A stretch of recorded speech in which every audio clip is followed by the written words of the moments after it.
Tiago capítulo 2, verso 23, eu quero ler com você esse versículo, e eu quero nessa noite pensar com você um pouquinho sobre algo que Deus tem queimado no nosso coração esses dias. Essa semana eu olhei para Maria Luísa e falei assim: amor, eu estou com a saudade da presença de Deus, sabe? Ah, pastor, você não está orando? Todo dia, irmão, todo dia, eu faço isso há alguns anos, mas sabe quando você sente saudade de estar com Ele, sem interesse? Sabe quando você busca Deus não é porque está dando tudo errado ou porque está dando tudo certo. Essa semana estava trazendo os meus filhos para a escola e o Levi falou para mim assim: pai, qual é o certo? Buscar Deus quando tem tudo ou buscar Deus quando está faltando tudo? Eu falei: Levi, o certo é buscar Deus. Não tem a ver com a nossa necessidade, tem a ver com quem Ele é. A gente não vai buscar Deus porque está faltando alguma coisa na minha vida. E eu não vou buscar Deus porque está sobrando coisa na minha vida. Eu vou buscar Deus porque Ele é Deus. Não é? Então, sabe essa saudade, querido, de relacionar com Ele sem interesse, sabe, sem ir até Ele porque estou precisando de alguma coisa, não é? Eu acho que o Senhor está nos introduzindo nessa estação. Então eu queria ler com você esse versículo, NVI, né, Alisson?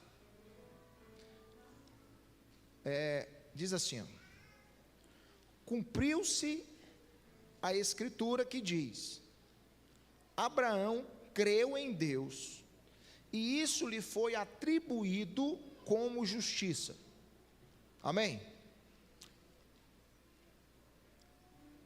E ele foi chamado amigo de Deus. Amigo de Deus. Essa palavra me pegou, sabe? Amigo de Deus. Você tem noção do que é isso, irmão?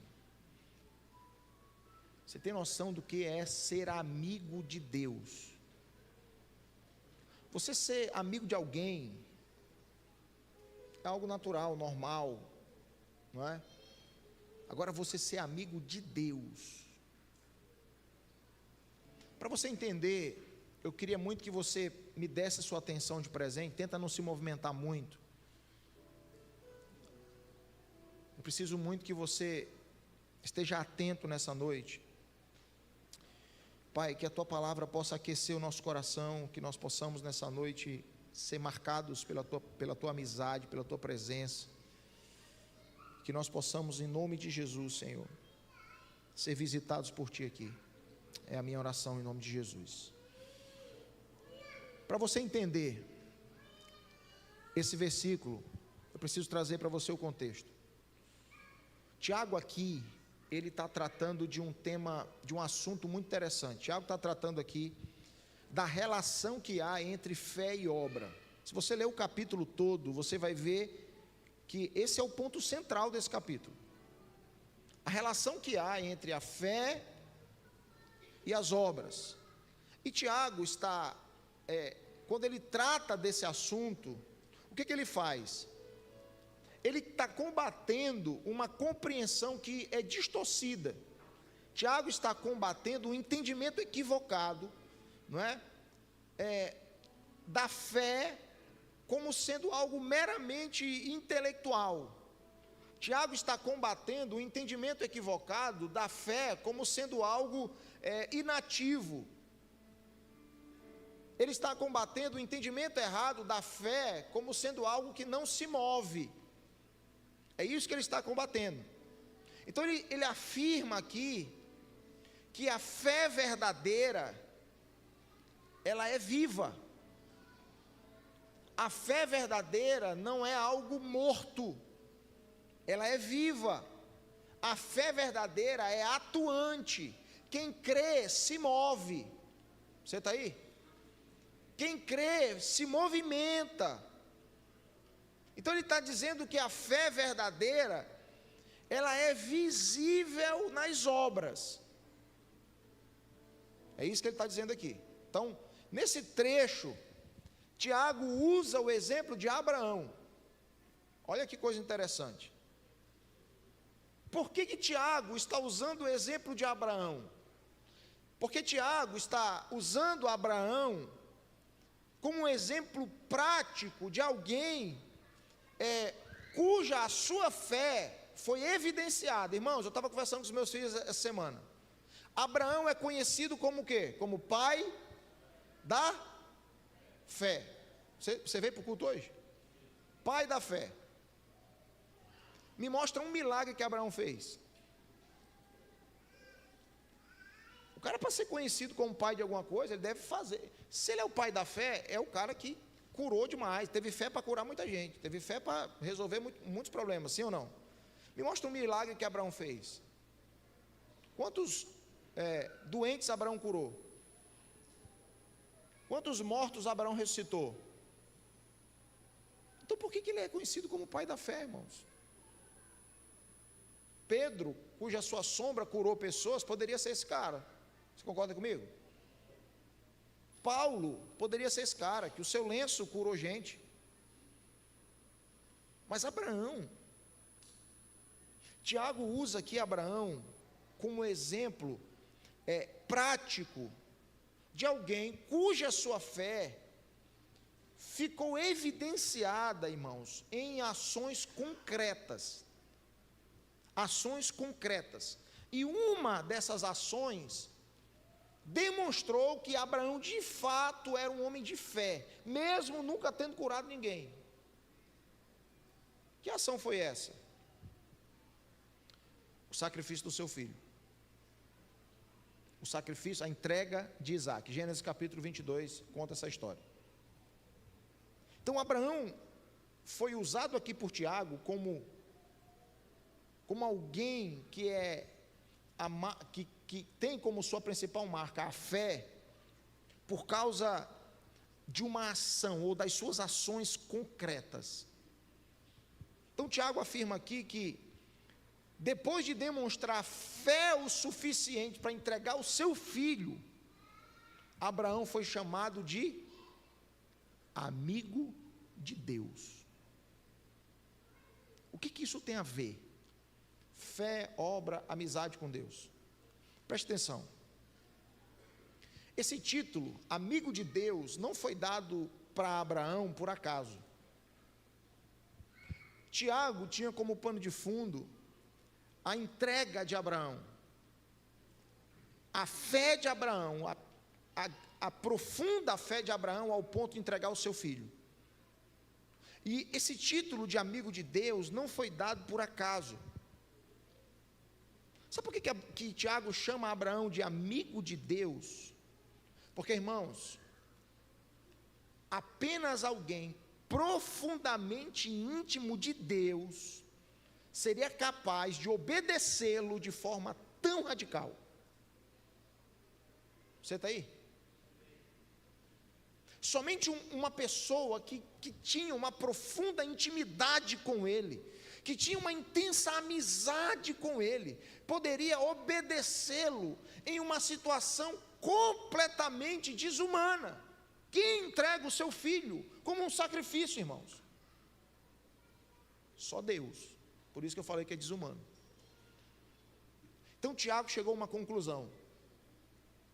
Esse é um homem de fé. E além de ser um homem de fé, esse cara é um amigo de Deus. Porque o que Abraão fez não foi apenas um ato de obediência. Deus mandou e ele fez. O que Abraão fez foi uma expressão de uma confiança total e absoluta em Deus. Você está conseguindo me acompanhar, irmãos? O que Abraão fez não foi só Deus pediu e eu vou lá e entrego. Não, Abraão está expressando que ele confia profundamente e absolutamente no Deus que ele serve. Por isso ele era conhecido como pai da fé. E meus irmãos, esse tipo de entrega só é possível na vida de quem anda em uma amizade real com Deus. Quem anda nesse nível de amizade com Deus, faz o que Abraão fez. Amém? De onde que Tiago tirou essa expressão relacionada a Abraão? Amigo de Deus. Essa frase, ou essa expressão relacionada a Abraão, ela não aparece literalmente em Gênesis, em lugar nenhum.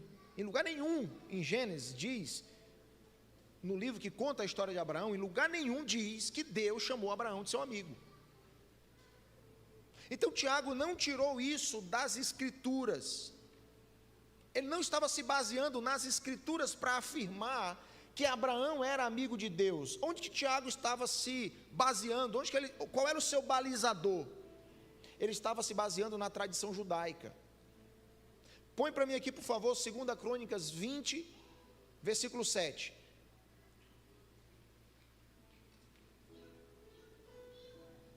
Não és tu, nosso Deus, que expulsastes os habitantes dessa terra diante de Israel, o teu povo, e deste para sempre aos descendentes do teu amigo Abraão?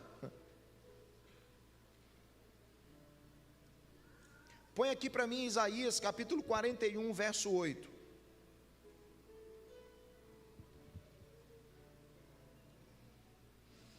Você, porém, ó Israel, meu servo, você, porém, ó Israel, meu servo Jacó, a quem escolhi, vocês descendentes de Abraão, meu amigo. Aqui já não é mais alguém falando a respeito de Abraão, aqui é o próprio Deus dizendo assim: Abraão é meu amigo. Então Tiago está se baseando na tradição judaica, essa tradição que resume a relação entre Abraão e Deus como sendo uma relação íntima de amizade. Estou me fazendo entender, gente? Essa palavra amigo aqui, irmãos,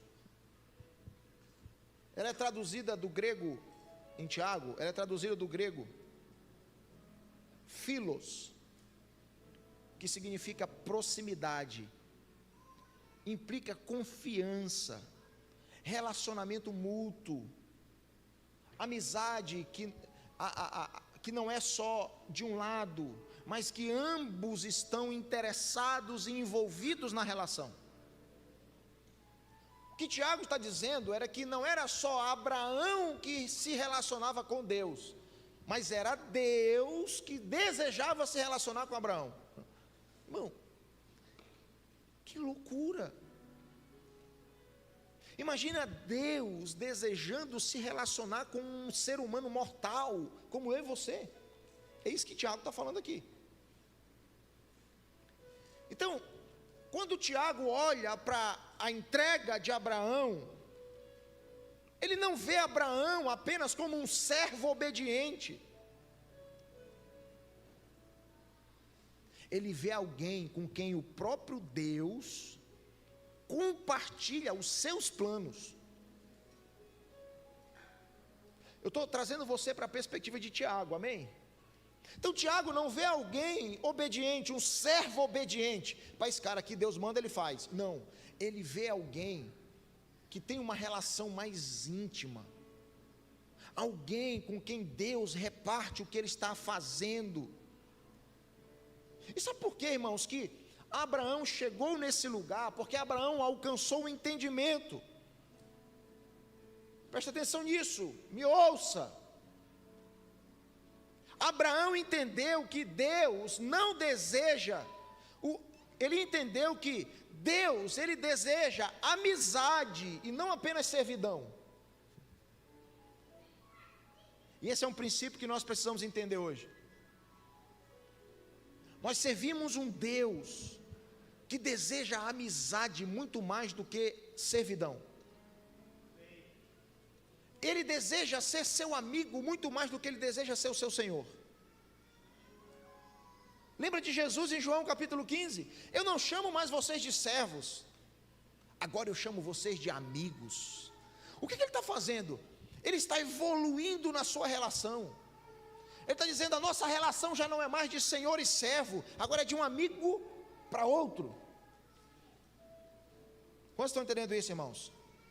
E sabe, queridos, eu creio profundamente, eu falo isso para você com muita convicção, eu creio profundamente que nesse tempo, Deus está procurando amigos e não funcionários.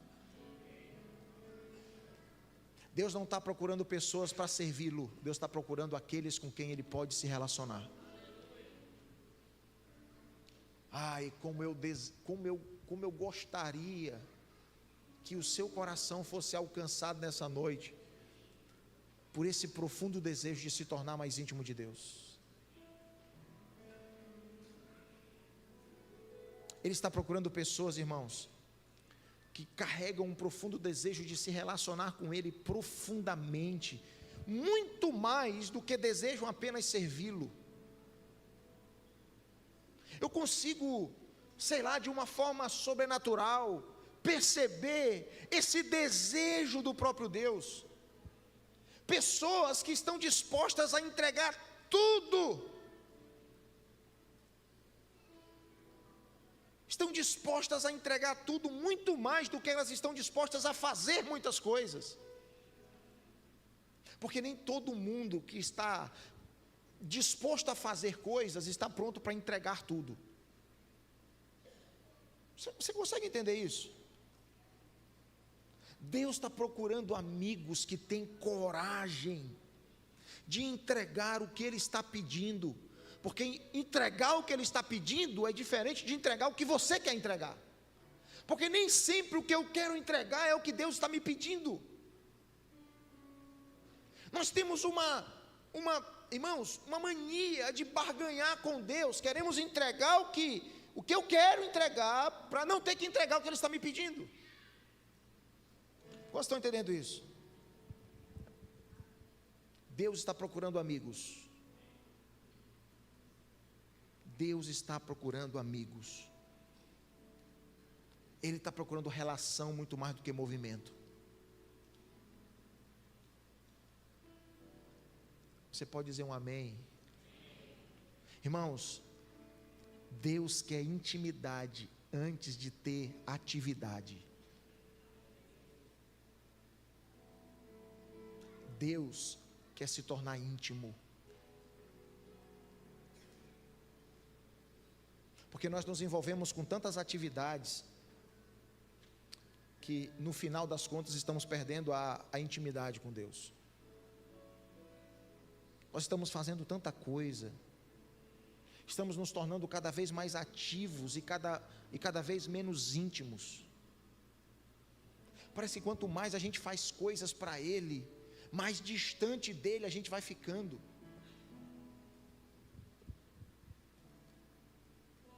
Eu não sei se você sente isso, mas às vezes dentro de mim vem um peso de me tornar útil para Deus.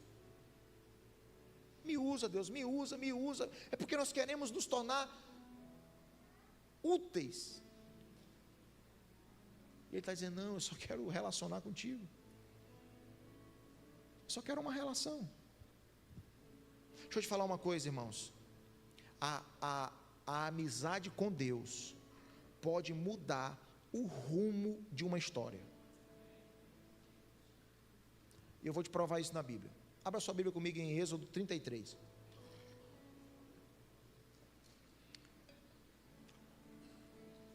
No começo da missão, nos primeiros anos, eu acho que a gente passou o primeiro ano todo falando desse capítulo. O primeiro ano todo da missão foi em cima de Êxodo 33. Tudo que você imaginar aí nesse capítulo a gente falou. Mas hoje de manhã eu estava compartilhando com Maria Luísa algo que o Senhor, sabe, que saltou da palavra assim no meu espírito nesse capítulo. Estou falando para você que a amizade com Deus pode mudar o rumo de uma história. Leia comigo o versículo. Vamos lá, vamos ler o versículo. Vamos ler a partir do versículo 1. Depois, o Senhor ordenou a Moisés: saia desse lugar com o povo que você tirou do Egito, e vá para a terra que prometi sob juramento a Abraão, a Isaque e a Jacó, dizendo: eu a darei à sua descendência.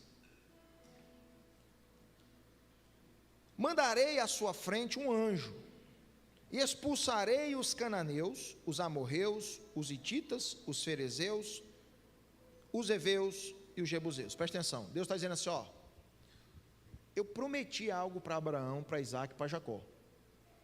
Eu prometi para eles uma terra. Eu prometi para eles que eu vou conduzir a descendência deles e eu vou cumprir isso.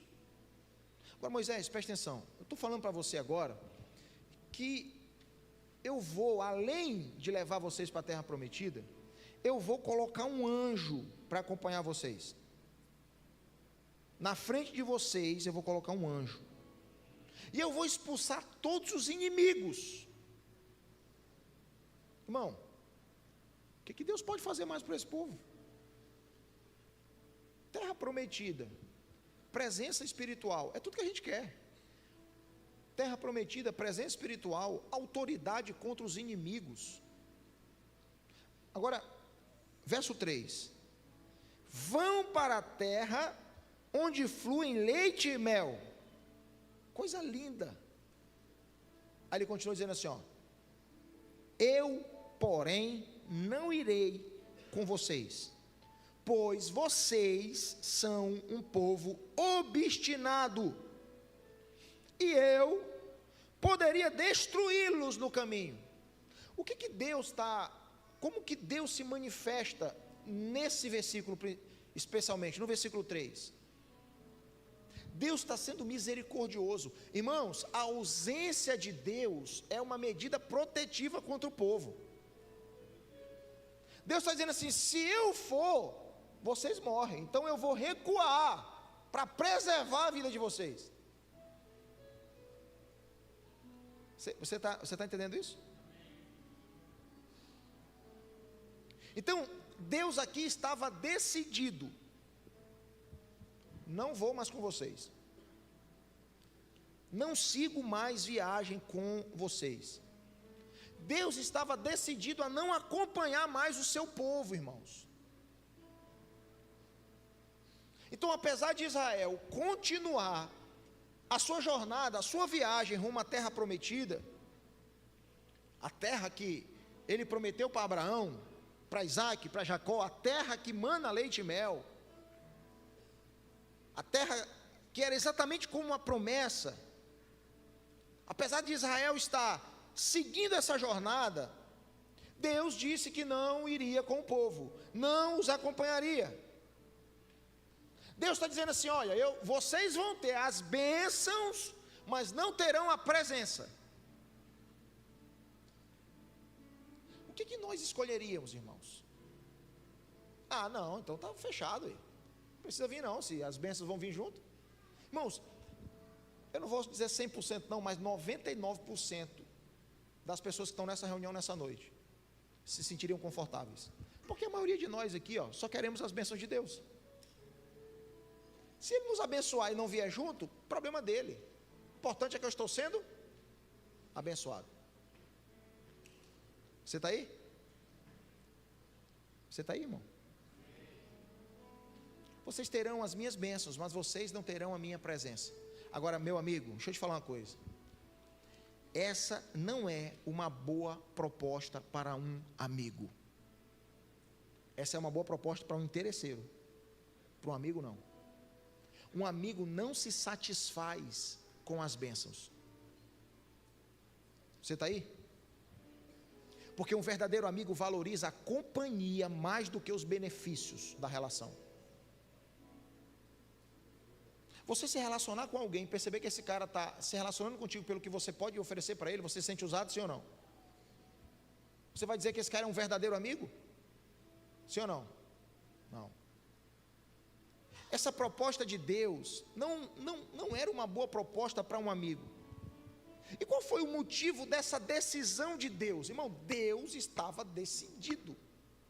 Qual foi o motivo?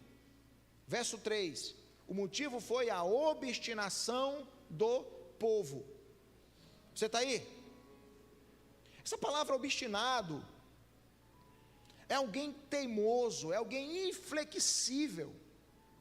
Obstinado, irmãos, é alguém que resiste à mudança. Alguém que não quer mudar, mesmo diante dos erros, ou mesmo diante das propostas melhores, ela não muda. É alguém obstinado. No hebraico, essa expressão aqui, obstinado, é Keshem Oref. O que significa isso? Significa literalmente nuca dura. Alguém obstinado é alguém que tem a nuca dura. O que significa alguém que tem a nuca dura?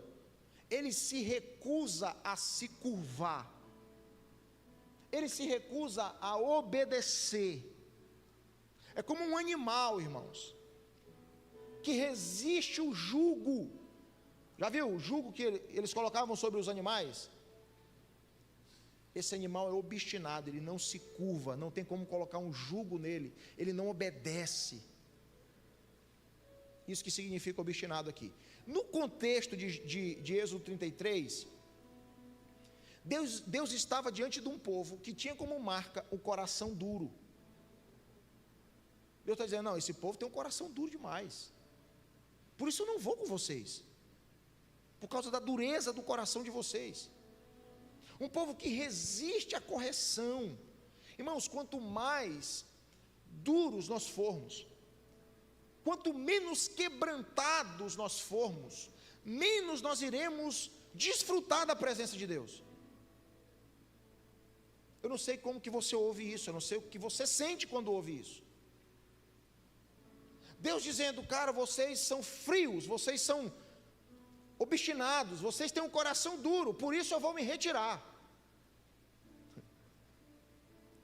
Vocês não são quebrantados, vocês não quebrantam facilmente, vocês não perdoam quem tem que perdoar, vocês não reconciliam com quem tem que reconciliar, vocês são duros, por isso vocês vão ficar sozinhos. Vão ser abençoados, terão as bênçãos, mas não terão a presença. Você está aí? Então, um povo resistente à correção, um povo resistente à obediência, mesmo depois de tantos sinais que esse povo viu, irmãos, mesmo depois de tantas experiências, de tantas revelações, Deus agora está dizendo que esse é um povo obstinado. Essa palavra de Deus despertou uma reação do povo. Como o povo reagiu? O povo temeu. A Bíblia diz no verso 4 assim, ó: quando o povo ouviu essas palavras ameaçadoras, começou a chorar. E depois que eles choraram, eles fizeram o quê? Ninguém usou enfeite algum. Ninguém usou mais enfeite. O povo caiu em pranto e tomou uma atitude, eu diria que simbólica. O povo fez um ato profético. Essa atitude era simbólica, mas era significativa. Ninguém usou mais enfeite, era como se o povo estivesse dizendo assim, ó: nós não queremos mais ser bonitos se estamos distante de Deus. Não queremos mais transmitir uma aparência agradável se estamos longe de Deus, se Deus se retirou do nosso meio. Essa é a decisão do povo. Vocês estão entendendo isso, irmão? Está me acompanhando aqui? Então nós não vamos mais usar enfeite, não queremos mais ficar bonitos. Se Deus está longe, não importa a aparência, é isso que eles estão dizendo. Porque aquele era um povo que carregava adornos no corpo, mas teimosia no coração. Esse era o povo. Eles eram extremamente enfeitados, mas internamente endurecidos. Por fora perfeito, por dentro desviado. Esse povo, irmãos, era marcado por bênçãos visíveis, mas era desconectado do Deus que havia dado essas bênçãos. Irmãos, parece muito com a igreja, sim ou não? Ou é só eu que estou vendo isso aqui? Parece muito com a igreja. Então eles reconheceram, ainda que tardiamente, eles reconheceram que os adornos externos não era suficiente para sustentar a presença de Deus. Os adornos externos não era suficiente para atrair a presença de Deus. Irmãos, que cheguemos a esse entendimento como igreja.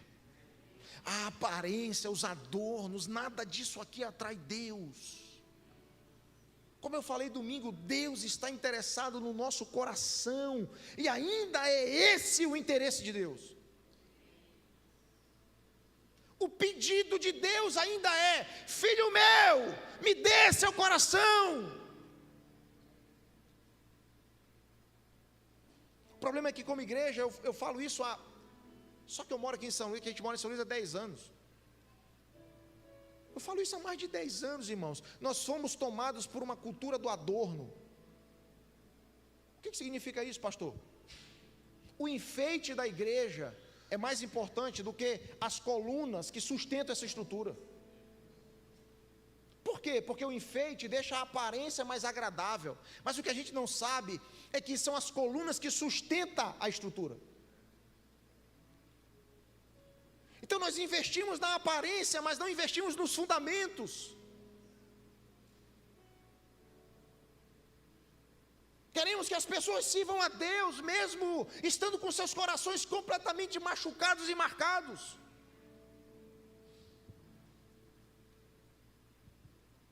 Então, nesse cenário de abandono de Deus, eu não vou com vocês, eu vou abençoar, eu vou continuar cumprindo, sabe o pai que fala assim, eu vou continuar dando aí o que vocês precisam, mas eu vou sair de casa.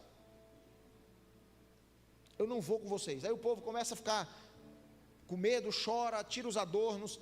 Nesse cenário, eu estou preparando aqui um caminho para poder chegar num ponto. Nesse cenário surge Moisés, a figura de Moisés. Leia comigo o verso 7. Ai, meu Deus. Verso 7. Diz assim, Moisés costumava, diga comigo, costumava. Moisés não fez isso que você vai ler aqui agora, ele não fez isso porque o povo não, era uma prática de vida.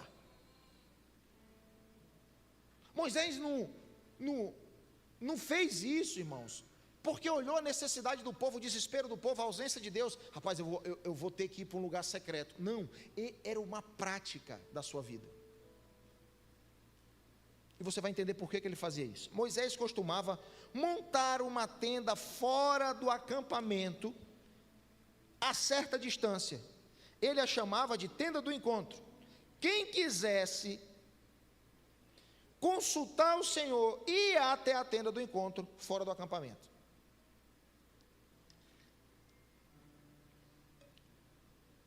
O que Moisés está ensinando aqui? Está dizendo assim, tem coisas que Deus não vai falar no meio da congregação. Esquece, irmão, tem coisas que Deus não vai falar contigo no culto de domingo. Tem coisas que Deus não vai falar contigo quando tiver todo mundo olhando. Você vai precisar sair do meio do arraial. Você está aí? Então o texto diz que ele costumava montar a tenda fora do acampamento, em um lugar íntimo, em um lugar de um relacionamento mais íntimo. Então, nós estamos aqui diante de dois tipos de gente. Enquanto o povo mantinha uma fé de aparência, Moisés cultivava uma amizade verdadeira. Pastor, como assim? Leia comigo o verso 11. O Senhor falava com Moisés face a face. Como quem? Como alguém que fala com seu amigo. Enquanto o povo mantinha uma fé de aparência, Moisés cultivava uma amizade verdadeira com Deus. Irmãos, presta atenção, cara, por favor, pega esse princípio nessa noite. Moisés não investia em enfeites, ele investia na presença. Ele não se preocupava com o lado de fora, ele não se preocupava com o exterior, ele se preocupava com o interior. A prioridade de Moisés era clara. Não a aparência, mas a intimidade com o Senhor. Ele costumava sair do arraial e pôr sua tenda do lado de fora. Então Moisés não estava preocupado com a sua aparência. Moisés estava interessado na sua amizade com Deus. Quantos estão entendendo isso? Ele não investia nos seus enfeites. Ele investia na tenda do encontro. Em um ambiente de relacionamento, de amizade, de intimidade. A prioridade de Moisés era a sua amizade. Então Deus falava com Moisés face a face, como alguém fala com seu amigo. Não, Moisés não era um homem de dura cerviz. Moisés era um homem do coração sensível. Então nós estamos diante de um povo de dura cerviz, de coração duro, obstinado, e nós estamos diante de alguém com um coração desejoso, ensinável, sensível.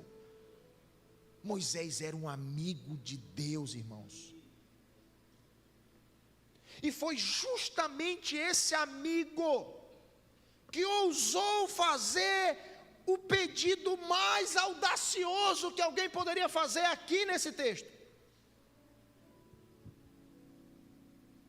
Deus está dizendo: Moisés, eu não vou com vocês.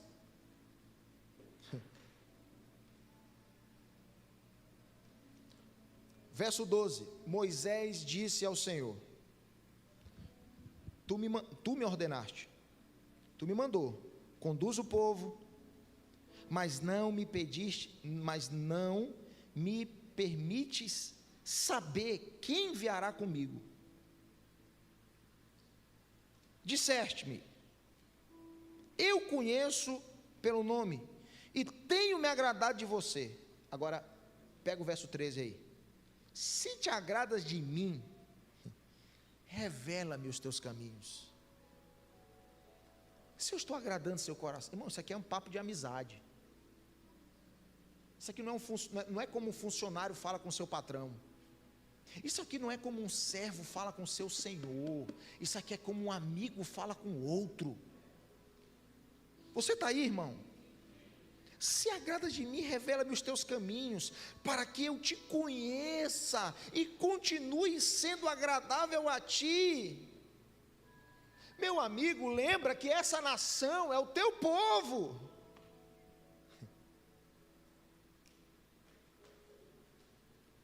Você está aí? Que pedido ousado. Moisés faz essa intercessão entre o povo e Deus. Sabe por quê? Porque Moisés sabia, irmãos, que a terra prometida sem a presença de Deus seria um fracasso. Deus, não faz sentido nós irmos para a terra e o Senhor não ir junto.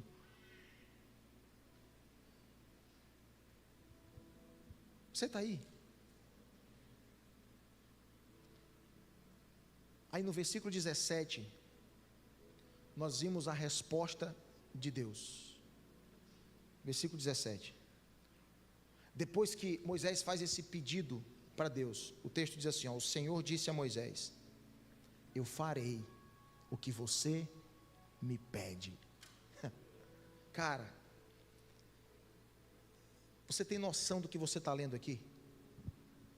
Você tem noção do que acabou de acontecer, irmãos? Deus voltou atrás. Você pode imaginar o que é isso? Deus tomou uma decisão: eu não vou mais, até que um amigo veio bater um papo com ele.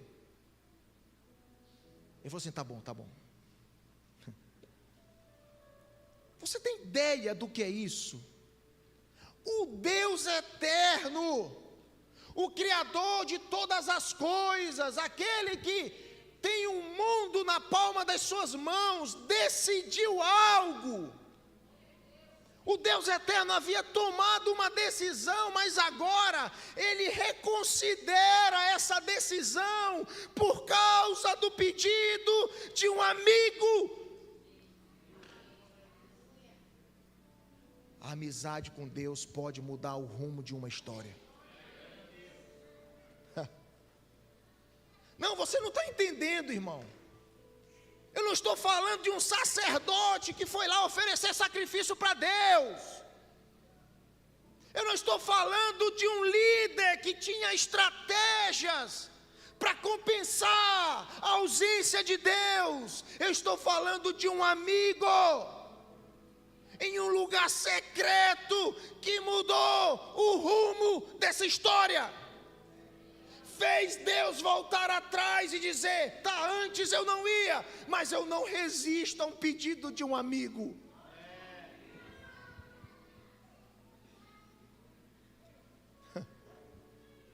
Não, nós não, talvez não estejamos precisando de sacerdotes, de líderes com estratégias mirabolantes.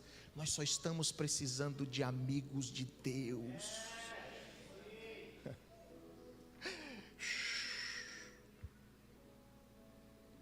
Nós só estamos precisando de amizade. Você está aí, irmão? E eu quero terminar nessa noite. Eu vou, na verdade, terminar domingo. Mas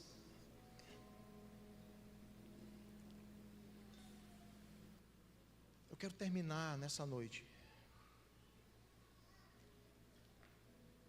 te fazendo uma pergunta.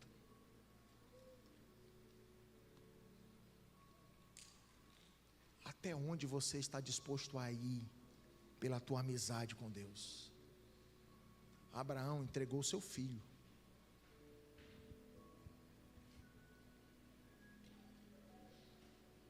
Até onde nós estamos dispostos a ir? Essa casa não precisa de novos líderes. Essa casa não precisa de novos funcionários. Essa casa não precisa de mais dinheiro. Essa casa precisa de amigos de Deus. Amigos de Deus.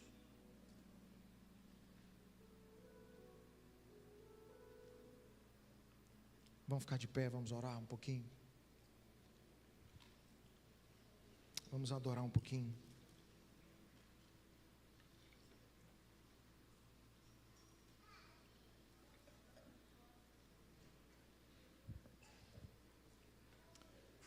Ah, Jesus.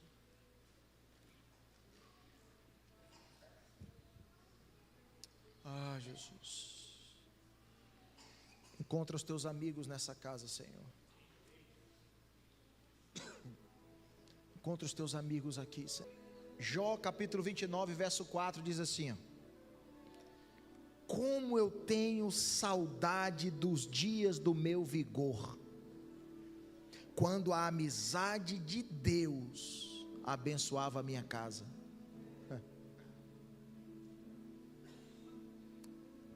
Eu comecei essa reunião falando do sentimento que ocupava meu coração, o sentimento de saudade. E às vezes você sente saudade de alguma coisa que você não sabe o que é. E sabe o que eu tenho entendido? Nós estamos com saudade do nosso amigo. Nós estamos com saudade do nosso amigo. Então, se esse sentimento que ocupa o meu coração de saudade pela amizade de Deus é o mesmo sentimento do seu coração, fala com Ele agora. Fala com Ele agora. Expressa esse coração.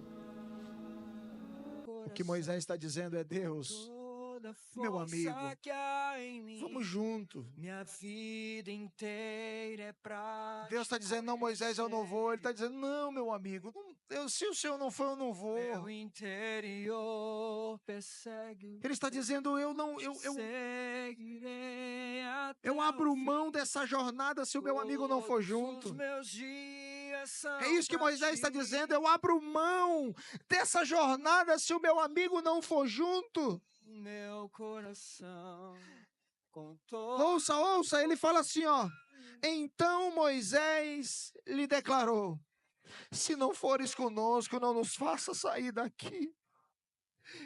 Ah, meu amigo, se o Senhor não for, não nos permita ir sozinhos. Não nos permita trilhar essa jornada sozinhos. Verso 16: como se saberá que eu e o teu povo podemos contar com teu favor se o Senhor não nos acompanhar? te seguirei. Quem mais poderá distinguir-nos, o teu povo e eu, dos demais povos da face da terra? Moisés está dizendo: se o meu amigo não for, nós seremos como qualquer outro povo. te seguirei até o Porque a diferença, te seguirei. a nossa diferença para os outros povos é a presença do nosso amigo.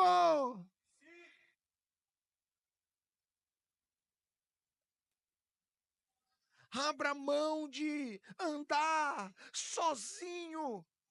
Abra mão de andar sem o amigo. Alguns de nós precisamos nos arrepender nessa noite, porque estamos dizendo sim para a proposta de trilhar uma jornada solitária. A proposta de trilhar uma jornada sem a presença do nosso amigo. Dono de tudo Ah, que Jesus. existe. Ah, Jesus.